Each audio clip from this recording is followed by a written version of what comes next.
now, spanning the globe, from Sunday talk shows to his Twitter feed, from across the fruited plains to Mars, bitches, it's That's Bullshit with Sam Seder and Bullshit.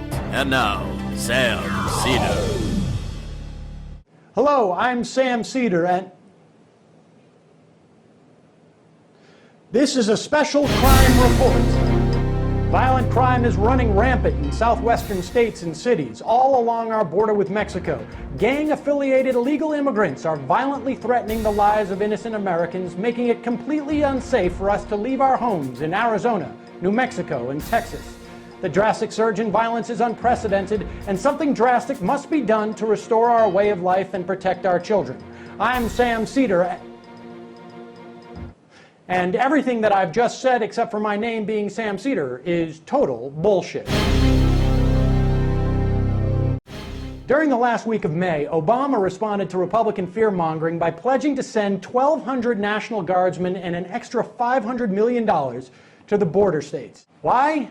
Because Republicans threatened to hold the defense bill hostage, and he got a letter from cranky presidential loser and soon-to-be ex-Senator John McCain, in which McCain and Republican Senator John Kyle wrote that, quote, "It would be irresponsible not to do everything we can to stop the escalating violence along the border with Mexico."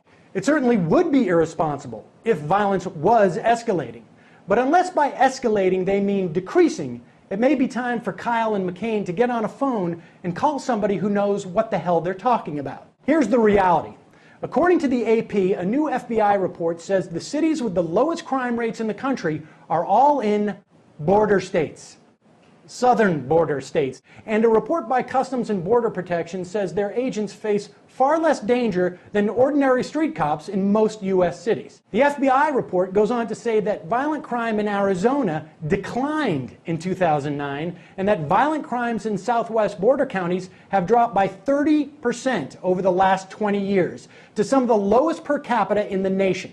Bureau of Justice statistics show that property crimes in Arizona are at their lowest levels since 1968. So what does all this mean? Well, for one thing, when people talk about violent crime and undocumented immigrants, they are talking out of their derrieres.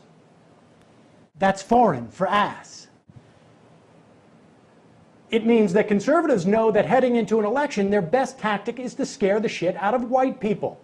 It also means that Obama just wasted hundreds of millions of dollars on a cowardly political gesture to appease Republican senators who aren't interested in any type of real immigration reform anyway. And finally, it means that true immigration reform, which would involve amending NAFTA so an American ear of corn sold in Mexico wasn't cheaper than a Mexican ear of corn sold in Mexico, and changing our drug laws so that Mexico doesn't continue its slide into narco-statism, won't be happening anytime soon. Until then, unfortunately, the only thing that is escalating in regards to our border is not its insecurity or violence, but the type of rhetoric conservatives are using in an election year. Bullshit. That's bullshit. That's bullshit.